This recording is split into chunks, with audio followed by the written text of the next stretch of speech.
Hello everyone, welcome to Study IQ. In today's video, we are going to cover a landmark judgment of Supreme Court. It's a very recent judgment. It's 2025. The judgment's name is Lakshmi Das versus State of West Bengal. इस particular judgement में हम abetment of suicide के बारे में पढ़ेंगे कि abetment of suicide as an offence कैसे और किन सिचुएशंस में पनिशेबल होता है। और थोड़े से आज जो कंफ्यूजन रहती है अबेटमेंट ऑफ सुसाइड को लेकर वो हम क्लियर करने की यहाँ कोशिश करेंगे। इस पर्टिकुलर जजमेंट को मैं लैंडमार्क इसलिए बोल रही हूँ क्योंकि यहाँ पर सुप्रीम कोर्ट ने बहुत क्लियरली ये एक्सप्लेन किया है कि कैसे आप अबेटमेंट ऑफ सुसाइड के लिए किसी को चार्ज कर सकते हैं, क्या चीजें देखनी होंगी before charging somebody for abetment of suicide. Okay, so let's understand. Before we move on with the whole video, I want to share a quick information here. We are launching a new batch, that is the Pratigya batch for UPSC Law Optional Paper, and again, it's for 2026. The batch classes will start from 17th February 2025. So the batch is actually starting from 17th February, but right now, because we have Republic Day sale going on, so this batch, which will start in February, you can right now get it for 999, right? So it is a good time to buy this batch. If you have decided you want to go ahead with law optional paper and your target is 2026, then this is a good time. If you use my code Hina Life, you'll get a more affordable deal. So hurry up. If you have decided, then this is a great time to deal with this. Also, if you need any other information regarding this batch, we have also launched a mentorship program in which our mentors will guide you with all the preparation you need. So you can talk to them. You can, of course, call the Study IQ team and get yourself connected with the mentorship team. They will help you with the preparation. They will give you analysis of PYQs. They will give analysis of all the material which you need, right? So it can be really helpful for you to start your journey, right? So take benefit of that as well, right? So now let's start with our case. क्या क्या चीजें इसमें discuss की हैं पहले वो देख लेते हैं brief. It's a recent Supreme Court ruling on abetment of suicide under section 306 IPC. अभी आईपीसी ही लगेगा इस पूरे जजमेंट में क्योंकि जो ऑफेंस हुआ है वो 2008 में हुआ है, तो 2008 में आईपीसी था। 1 जुलाई 2024 के बाद अब जो भी ऑफेंसेस होंगे उन पे भारतीय न्याय संहिता लगेगा, मगर उससे पहले के जो ऑफेंसेस हैं वो आईपीसी से ही डील करेंगे। बेंच है of justice B V Nagarathna and justice S C Sharma, and they emphasized on the need for a positive act in sustaining charges for abetment of suicide. तो पॉजिटिव एक्ट से हमने ये नहीं समझना कि कुछ अच्छा हुआ होगा और तब आपको अबेटमेंट ऑफ सुसाइड के लिए डील करेंगे। Will understand what it means कि पॉजिटिव एक्ट किस टुवर्ड्स होना चाहिए, किसके तरफ पॉजिटिव एक्ट होना चाहिए in order to charge somebody for abetment of suicide. And case का नाम of course Lakshmi Das versus the state of West Bengal. तो 306 आईपीसी के लिए यानी अबेटमेंट ऑफ सुसाइड के लिए बहुत इंपॉर्टेंट जजमेंट है। जो भी लोग जुडिशरी के एग्जाम्स अभी लिखने वाले हैं उनके लिए अगर आप ये जजमेंट लिखेंगे तो it will really help you in your answer और आपको अच्छा मार्क्स मिलेगा। फैक्ट्स देखते हैं। फैक्ट्स इंटरेस्टिंग है केस के, हालांकि ये जो ऐसे फैक्ट्स हैं बहुत सारे केसेस आपके आसपास आपने देखे होंगे सिमिलर फैक्ट्स से के जैसे। So let's understand. There was a girl, Soma Pal. She found dead on 3rd July 2008 between Garia railway station and Narendrapur railway station. तो 3 जुलाई 2008 को उनकी बॉडी मिलती है। कॉज ऑफ डेथ पता चलता है suicide by jumping in front of a train. Background क्या है? Soma Pal and Babu Das were in a romantic relationship for 3 to 4 years। 3 से 4 साल के तक उनका एक रिलेशनशिप था। द विक्टिम्स फैमिली यानी जो सोमा पाल है उसकी family disapproved of the relationship and wanted her to focus on her studies. So victim's family was not in support of the relationship. The deceased family approached the accused family to end the relationship, but the accused allegedly refused. So जो deceased की family थी, जो facts उससे पता चलता है कि जो विक्टिम थी दैट इज सोमा पाल, उनकी फैमिली ने कई बार अक्यूज्ड की फैमिली को रीच किया था that they should end this relationship. They were not approving it. So ये फैक्ट्स है। आगे हम देखते हैं 3rd जुलाई को उनका बॉडी मिलता है। फिर 6 जुलाई 2008 को एफआईआर फाइल होती है under section 306 that is abetment of suicide and section 34 common intention IPC. 34 एक ऐसा प्रोविजन है जिसको आप you always read with the main provision. So 34 लगा के और भी लोगों को हम सेम ऑफेंस के लिए लाइबल करते हैं। Allegations against 4 members of the accused family कौन कौन थे? लक्ष्मी दास, बाबू दास, दिलीप दास एंड सुब्रता दास। ये चार लोगों के अगेंस्ट 306 आईपीसी रेड विथ 34 के चार्जेस फाइल होते हैं। चार्जशीट फाइल हुई, accused charge under section 306 and 109 red with 34 IPC. अब ये जो केस है, क्योंकि ये लक्ष्मी दास है, तो यहाँ पर इस केस में हम लक्ष्मी दास जो अक्यूज्ड है, उसकी मदर है लक्ष्मी दास, उनके बारे में स्पेसिफिकली बात करेंगे, क्योंकि यहाँ पर उनकी लाइबिलिटी की बात हो रही है। और सुप्रीम कोर्ट ने ये कैसे डिसाइड किया कि लक्ष्मी दास शुड बी चार्ज और नॉट, ये पूरा केस है कि जो अक्यूज्ड है उसके ऊपर, जो अक्यूज्ड माने जो लड़का है बाबू दास है, उसकी बात नहीं हो रही है, बात सास की हो रही है, लक्ष्मी दास की, कि उसके अगेंस्ट चार्जेस कंटिन्यू होने चाहिए या नहीं होने चाहिए। ये कई बार हम देखते हैं कि ऐसे जो सिचुएशंस होती हैं जहां पर रोमांटिक रिलेशनशिप्स होते हैं, वहां पर जो लड़का है या लड़की है, whoever is alive, if the other person has committed suicide, तो उनकी फैमिलीज को भी ड्रैग किया जाता है और उनके अगेंस्ट भी 306 फाइल होता है। तो यहाँ पर वही चीज डिस्कस होगी कि जो लक्ष्मी दास है, what will be her liability in this whole situation. Okay. Postmortem से पता चलता है suicide confirm, death caused by injuries from jumping in front of a train. तो ये क्लियर हो गया कि सुसाइड तो हुआ है। अब सवाल है, क्या ये सुसाइड अबेटमेंट ऑफ सुसाइड है या नहीं। विटनेसेस की क्या टेस्टिमनीज रही हैं। एक one Rajina Khatun claimed that Soma Pal expressed her inability to live without Babu. तो जो रजीना खातून है, उनके एविडेंस से पता चलता है, उन्होंने जो हमेशा ये देखा है कि Soma Pal always express to her कि वो बाबूदास के बगैर नहीं रह पाएगी, she will not be able to live. तो ये पता चल रहा है कि शी वॉज वेरी सीरियस अबाउट इट। Response from Lakshmi Das and Babu. जो लक्ष्मी दास है, जो लड़का है बाबू दास, उसकी मदर और बाबू दास ने हमेशा इस तरीके के रिस्पॉन्सेज दिए हैं, जैसे you need not live, I am quoting this, you need not live if you can not survive without marrying your lover. Because lot of time, बहुत सारे फैक्ट्स हैं, अभी मैंने तो ब्रीफ में डाला है, if you read the real judgment you will find कि बहुत सारे ऐसे सर्कमस्टांसेस और सिचुएशंस थे जहां पर सोमा पाल ने कई बार ये अक्यूज्ड को, यानी लक्ष्मी दास को, बाबू दास को कईयों बार, और फ्रेंड्स को भी बोला है that I not be able to live without you. तो उन्होंने इन रिस्पॉन्स ये कहा है, अगर नहीं, if you can't live without him then you should die. इस तरीके के स्टेटमेंट्स उन्होंने उसके जो वर्ड्स बोले हैं, विच आर ऑन रिकॉर्ड, की ऐसी बातें बोली गई हैं। Soma and Babu Das had a disagreement just before the incident. ये भी पता चलता है कि उनके बीच में इंसिडेंट हुआ, यानी सुसाइड का जो इंसिडेंट है, उसने जाके जो जंप किया है ट्रेन के सामने, उससे पहले उनके बीच में लड़ाई हुई थी। लक्ष्मी दास allegedly disapproved of the marriage and insulted Soma. तो पता चलता है कि उस इंसिडेंट में जो लक्ष्मी दास थी, उसने भी जो मैरिज है उसके लिए मना कर दिया, and she insulted Soma by saying like things to her, कुछ इंसल्टिंग रिमार्क्स भी बोले। और उसने ये भी बोला कि if you can not live without him then you should die, it's not a problem. इस तरीके की बात ऑन रिकॉर्ड है कि बोली गई है।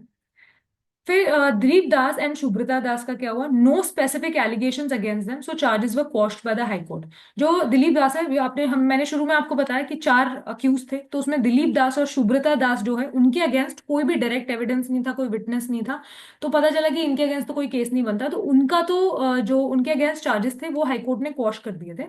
मगर लक्ष्मी दास जो थे, उनके चार्जेस को रिटेन किया गया। High court upheld charges against Lakshmi Das under section 306 IPC. तो चार्जेस अपहेल्ड होने का मतलब क्या है कि हाई कोर्ट का ये मानना हुआ कि लक्ष्मी दास के अगेंस्ट प्राइमा फेसी केस बनता है कि उसने सुसाइड अबेट की है ऑफ सोमापाल। रीजनिंग उन्होंने दी कि जो विटनेस है, विटनेस स्टेटमेंट्स है हाई कोर्ट के सामने, was interpreted as prima facie evidence of instigation. उन्होंने, हाई कोर्ट ने ये रीजन दिया कि आपके जो स्टेटमेंट्स रहे हैं और जो विटनेसेस ने अपनी टेस्टिमनीज दी हैं, जिन्होंने सुना है कि लक्ष्मी दास ने ये बातें बोली है कि if you can't live without your lover then you should die, इस तरीके के जो स्टेटमेंट्स हैं, ऑफ कोर्स जो विटनेसेस ने सुने और उन्होंने कोर्ट में बताए हैं, तो कोर्ट का ये मानना था, हाई कोर्ट का, कि इससे प्राइमा फेसी कम से कम लगता है कि आपने उसको उकसाया है, इंस्टिगेट किया है टू कमिट सुसाइड, और इसीलिए आपके अगेंस्ट चार्जेस हम ड्रॉप नहीं कर रहे हैं। दिलीप दास एंड शुभदा दास के अगेंस्ट हम कर रहे हैं, क्योंकि उनके अगेंस्ट ना किसी विटनेस ने कुछ बताया है, and there is nothing to show prima facie also that they have done anything, they have contributed or instigated Soma Pal in committing suicide। मगर लक्ष्मी दास की सिचुएशन में उन्होंने बोला कि आपके अगेंस्ट विटनेसेस ने टेस्टिमनी जो दी है, उसे प्राइमा फेसी एटलीस्ट ये लग रहा है कि आपने इंस्टिगेट किया है, इसीलिए आपके चार्जेस ड्रॉप नहीं होंगे, ट्रायल चलेगा।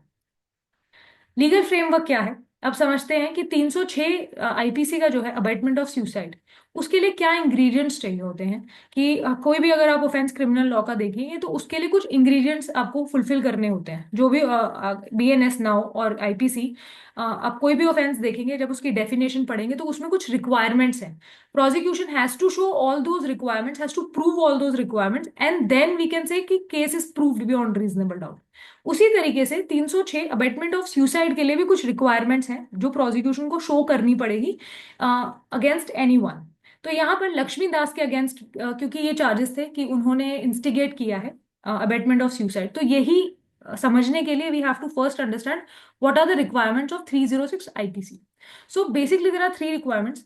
सबसे पहली, there has to be direct और इनडायरेक्ट इंस्टिगेशन, मगर इंस्टिगेशन होनी बहुत जरूरी है। डायरेक्ट और इनडायरेक्ट दोनों चलेगा, but there has to be instigation and close proximity to suicide.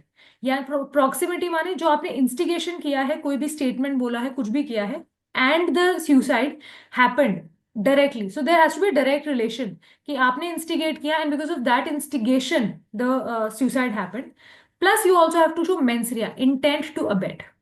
Intention भी बहुत जरूरी है शो करना, यानी कि सिर्फ किसी के वजह से सुसाइड कर ली। अगर रिलेशनशिप्स की बात करें, if one of the partners commit suicide because the other partner is not willing to live with him or her, and the first person commits suicide, सो किसी की वजह से सुसाइड करने का ये मतलब बिल्कुल भी नहीं है कि उस इंसान ने आपकी सुसाइड को अबेट किया है, आपको इंस्टिगेट किया है। मेंस रिया होना बहुत जरूरी है, दैट इज गिल्टी इंटेंशन। जिस भी इंसान को अबेटमेंट ऑफ सुसाइड के लिए चार्ज किया जा रहा है, ये प्रोसिक्यूशन को शो करना पड़ेगा कि उस इंसान ने इंटेंशनली सुसाइड अबेट की है। दैट मीन्स वो चाहता था, उसने इस तरीके के रिमार्क्स बोले, इस तरीके की कम्युनिकेशन की, इस तरीके के सर्कमस्टांसेस क्रिएट किए कि सामने वाला इंसान सुसाइड की तरफ मूव करे। So then you can charge somebody for abetment of suicide. But if some there are insulting remarks और समथिंग विच आप कैजुअली, कोई लड़ाई होती है तो इंसान उसमें बोल देता है, that does not mean that you have instigated somebody. So किसी की वजह से सुसाइड करने में और किसी की सुसाइड को अबेट करने में फर्क है, and that is what in Laxmidas judgment Supreme Court has clarified. तो ये तीनों चीजें शो करनी होगी, एक डायरेक्ट या इनडायरेक्ट इंस्टिगेशन होनी चाहिए, close close proximity to suicide कि आपने इंस्टिगेट किया and then as direct consequence of that suicide was committed, plus जो आपने इंस्टिगेट किया है वो आपने गिल्टी इंटेंशन से किया है। आप इंस्टिगेट ही इसलिए कर रहे हैं, you are pushing somebody towards committing suicide and you have that intention, then that is abetment of suicide. Section 107 जो है वो अबेटमेंट को डिफाइन करता है। वो कहता है कि आप किसी भी ऑफेंस को अबेट तब या तो इंस्टिगेशन के थ्रू कर सकते हैं, या कॉन्स्पिरेसी के थ्रू कर सकते हैं, या एडिंग के थ्रू कर सकते हैं। इनमें से कोई भी एक तरीका यूज करके किसी भी ऑफेंस को अबेट किया जा सकता है। उसी तरीके से सुसाइड को भी, अबेटमेंट ऑफ सुसाइड के ऑफेंस के लिए भी, या तो आप इंस्टिगेट करके अबेट कर सकते हैं, या कंस्पायर करके कर सकते हैं, या एड करके कर सकते हैं। ठीक है, तो generally it's all instigation and conspiracy, इन दो मोड्स के थ्रू जनरली जो चार्जेस होते हैं वो फ्रेम होते हैं। मगर mens rea is important, intention to abet the commission of suicide should be there. सिर्फ आपने, आपकी वजह से, बिकॉज कई बार क्या होता है, आपके एक्शन से लोग खुश नहीं होते and they decide to end their life, इसका ये मतलब नहीं है कि आपने उस सुसाइड को अबेट किया है। So committing suicide because of someone or for someone is not equivalent to abatement of suicide, and these are completely different things. And the what is punishable is abatement of suicide. So if because of you somebody has committed suicide, it does not mean that you will be punished for that. You will only be punished for it if you have actually abated, like actively abated the commission of suicide. Court की क्या findings थी? Honourable Supreme Court held lack of evidence, no evidence that Lakshmi Das directly instigated the victim to commit suicide, और indirectly, दोनों में से कोई evidence prima facie at least court के सामने नहीं आया। Nature of actions, remarks such as you need not be alive were too remote and indirect to constitute abetment, क्योंकि ऐसे रिमार्क्स उन्होंने बोला कि ये तो बहुत रिमोट है, these are insulting remarks, and ऐसा इन रिमार्क्स के थ्रू ऐसा नहीं है कि वो उनका थे कि इंस्टिगेट कर रही थी कि जाओ तुम सुसाइड कर लो। तो उन्होंने बोला it's too remote and indirect to consider this. No direct or indirect instigation. The court found that disapproval or insulting remarks cannot be construed as direct incitement to suicide because जो लक्ष्मी दास थी उन्होंने भी जो relationship है उनका disapprove कर दिया था and she was against the marriage. तो कोर्ट ने ये माना कि जस्ट बिकॉज शी डिसअप्रूव्ड और the marriage and she made some insulting remarks, it does not mean that she instigated the commission of suicide. No positive act. The court emphasized that a positive act is necessary to push the deceased to the point of suicide. तो positive act का यहाँ मतलब ये है कि आपने with this intention कि सामने वाला इंसान सुसाइड कर ले, कुछ ऐसा बोला या कुछ ऐसा किया जिसे एक पॉजिटिव एक्ट किया टुवर्ड्स दैट इंटेंशन कि सामने वाला इंसान सुसाइड कमिट कर ले, तो उसको हम बोलेंगे एक positive act. And then a charge of abetment of suicide can be made. Family dynamics. Accused family did not pressure the deceased. It was the deceased family who opposed the relationship. ये भी सच है. On record था कि जो deceased की family यानी सोमापाल की जो फैमिली थी उसकी फैमिली ने शुरू से रिलेशनशिप को अपोज किया है. धीरे धीरे जो डिसीज्ड विक्टिम है सोमापाल, उसको फिर पता चलने लग गया कि जो अक्यूज है उसकी फैमिली भी अब इस चीज को डिसअप्रूव कर रही है. बट तो there was disapproval from her family also. So it's not that only the accused family was disapproving it, but the disapproval started from her own family first. Essential components के legal framework में मैंने आपको बताया सबसे पहले direct instigation, engagement in conspiracy और intentional aid in committing suicide. कुछ ना कुछ आपको ये शो करना पड़ेगा कि किस तरीके से अबेट किया है, but that abetment should be very active. कि आपका इंटेंशन ये है कि मैं कुछ इसको सर्कमस्टांसेस ऐसे कर दूं या इसको ऐसे, ये इस समय इतने सेंसिटिव स्टेट ऑफ माइंड में है, मैं कोई ऐसी बात बोल दूं कि जिससे इसका सुसाइड की तरफ ये डायरेक्ट करे, तो that shows that you are abetting suicide. Punishment है 306 आईपीसी की, imprisonment up to 10 years and और फाइनेंशियल पेनल्टीज, फाइन वगैरह भी लगता है. बर्डन ऑफ प्रूफ किस पे रहेगा? प्रोसिक्यूशन पे रहेगा. Prosecution must establish a clear link between the accused action and the victim suicide. So prosecution को ये जो लिंक है, तीनों चीजें जो हमने अब पढ़ी हैं पहले भी, कि एक या कम से कम इंस्टिगेशन होनी चाहिए, मेंस रिया होना चाहिए, डायरेक्ट नेक्सस होना चाहिए, रिलेशनशिप होनी चाहिए between the accused actions and the victim suicide. वो शो करना जरूरी है और ये सारा बर्डन प्रोसिक्यूशन के ऊपर है. Prosecution has to establish this if it wants to charge anybody for 306 IPC. Supreme Court की रूलिंग ने क्या किया? Clarified that positive acts must be proven to sustain charges of abetment of suicide under 306. Disapproval, casual remarks, or insults alone are not sufficient for instigation of suicide. तो court ने बोला कि just because she made some insulting remarks, it doesn't mean that she committed suicide. हो देखो, those remarks can be hurtful. Those remarks can really cause you mental distress. But क्या वो remarks enough थे to push someone towards commission of suicide? ये question है. दूसरा सवाल ये है कि क्या वो रिमार्क्स इस इंटेंशन से बोले गए थे कि this person is will be hurt by it and might get into a state of mind where she might commit suicide? क्या ये इंटेंशन था कि ये सुसाइड कर ले while making those remarks? So ये चीजें प्रोसिक्यूशन को शो करनी पड़ेंगी. Impact on future cases sets a nuanced precedent in interpreting abatement of suicide cases. तो लक्ष्मी दास का जो जजमेंट है ये बहुत ही इंपॉर्टेंट जजमेंट है. बहुत सारे केसेस ऐसे आते हैं जहां पर of course I am not degrading in any way people who because of their circumstances commit suicide, but sometimes the ones who are being blamed for it are not the ones who have actually wanted it, right. तो उनका ऐसा नहीं होता कि वो abetment of suicide करे. अब कोई अगर सेंसिटिव है and that person want something from you and you are not in a position to give it and you don't want to continue any kind of acquaintance with those people and you end it. So if somebody can't handle that and they commit suicide, then it doesn't mean that you have abetted the suicide, right? तो वही clarification supreme court ने लक्ष्मीदास के judgement में दिया है कि कोई remarks पास करना, कुछ इंसल्टिंग रिमार्क्स पास करना या otherwise also denying something does not mean that you are instigating a commission of suicide, right? So this was clarified by the Honorable Supreme Court in this judgment. If you want to read the entire judgment, if you have time and if you have interest, you should read it. You'll find it very interesting and you'll learn more about abatement of suicide, right? If you want to know about any specific judgment, you can put it in the comment box. I'll be very happy to make video on that. So thank you so much for watching. Keep learning.